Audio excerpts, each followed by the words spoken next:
A massed Ukrainian military formation, almost 300 troops, backed by dozens of tanks and armored vehicles, launches a surprise attack on a Russian-held village in Kherson region.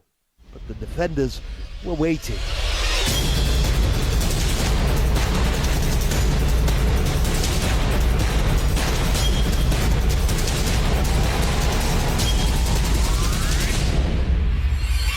Rockets, missiles, shells rain down on the Ukrainian offensive. Bodies pile the fields, quickly stalls and turns into a rout. They ran, those who could get away. They left behind their dead and wounded. They also abandoned their vehicles, armored personnel carriers, fire support vehicles, and a tank. All of this in just one battle. Their morale is broken, and the prisoners confirm this. They say they don't want to fight. Yesterday he was a plumber. Today he's given a gun and told to fight. They don't want to fight. They don't know how to. Due to security concerns, we have been asked not to name the settlement where this battle took place. It is still too dangerous to visit, but abandoned Ukrainian armor is already being hauled away. There's a trophy vehicle, a Ukrainian BTR-3U, abandoned several days ago by Ukrainian soldiers who were driven to attack Russian positions, failed, and left behind all their belongings, vast amounts of ammunition, clothes, gear, weapons. But inside it is entirely intact. The thermal sights, night vision, everything's in working order. The vehicle can go under its own power.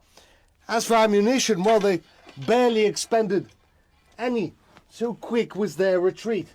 In this one battle, which lasted just hours, Ukraine lost 17 tanks and armored vehicles. 120 Ukrainian soldiers and mercenaries were killed and left behind. Among them, Polish citizens. Their identification documents were found amongst the corpses. Behind me, a BMP-2 vehicle, also a trophy vehicle, captured from Ukrainian troops as they retreated after another unsuccessful attack. Kherson province is rapidly turning into a graveyard for Ukrainian soldiers who were drafted and are now being driven to attack enforced, well-defended Russian positions. And they are being driven to attack. Most of the soldiers that have been captured here, that have surrendered and are now prisoners, say that they were civilians off to work in Lvov or in Kiev, where they were drafted and given a simple choice. Either their property and possessions are confiscated or they choose to serve.